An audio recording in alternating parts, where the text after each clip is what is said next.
គឺយើងចាប់ផ្ដើមបុកជាមួយនឹងគីជាមួយនឹងស្វាយខ្ចីខ្ញុំមានជាមួយនឹង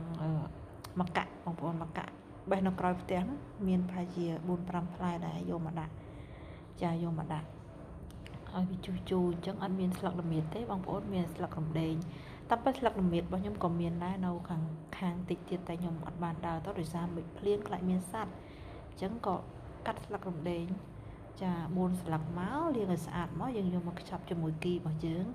គីខ្ញុំអត់ដាក់ច្រើនទេបងប្អូនបើខ្ញុំដាក់ប្រហែលជា1ស្លាបព្រាយកមកអង្គីវាមកយើងយកទៅអាំងនៅក្នុងម៉ាស៊ីនហើយអាំងក៏ដូចគ្នាដែរបងប្អូនអត់មានចក្រានអីទេចាអត់មានចក្រានអាំងទេមានអាំងក្នុងម៉ាស៊ីនចាបងប្អូនធ្វើមិនទេដោយសារខែភាសាអញ្ចឹងពិបាកកាត់ឈូងកាត់អីក៏ដាក់ក្នុងម៉ាស៊ីនទៅ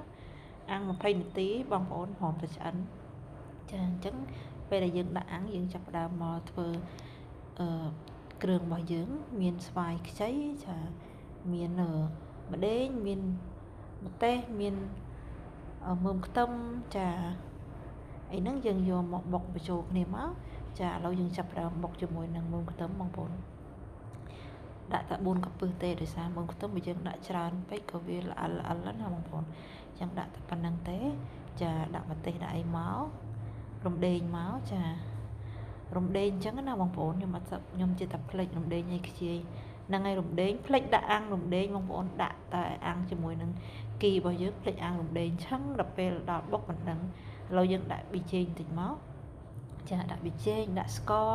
ឲ្យមកល្មមបងប្អូនដោយសារគីគឺយ៉ាងប្រៃដែរបើយើងអត់ដាក់យ៉ាងផ្អែមក៏ដូចជាបាក់ញ៉ាំណាចាយ៉ាងប្រៃដែរហើយយើងចាប់ដើមទ្រាប់បន្តិចដោយសារបុកលើការ៉ូខ្លាចវាបែកការ៉ូ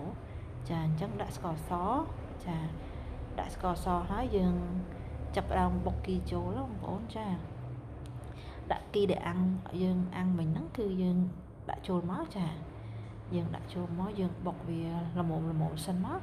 ចាពេលដែលយើងស្វាយយើងដាក់ស្វាយចូលចាំយើងបុកថែមទៀតអញ្ចឹងយើងបុកល្មមបានហើយចាហើយស្វាយហ្នឹងក៏អត់ទាន់បានសាប់ដែរដោយសារឡើងរវល់អញ្ចឹងឆ្លៀតមកសាប់ស្វាយដាក់ហើយស្វាយហ្នឹងដំបូងសាប់ទេណាបងប្អូនហើយម្កាក់ហ្នឹងក៏សាប់ដែរដល់យូរទៅចុកដៃហើយវាទុយពេកខ្លាចមុតដៃច្រាមបដ ாய் បងប្អូនច្រាមដាក់បដ ாய் ឥឡូវចាប់ដើមដាក់នេះភ្លក់បន្តិចសិនបងប្អូនអូល្មមឆ្ងាញ់ហីអូគ្រាន់បញ្ចូលសម្លេងហ្នឹងក៏ហេវបាយដែរបងប្អូនអើយចូលសម្លេងក៏ហេវបាយដែរអញ្ចឹងល្មមឆ្ងាញ់បានមួយចានបងប្អូនញ៉ាំឡើងអស់លីងបងប្អូនអើយញ៉ាំឡើងអស់អត់មានសល់អីបន្តិច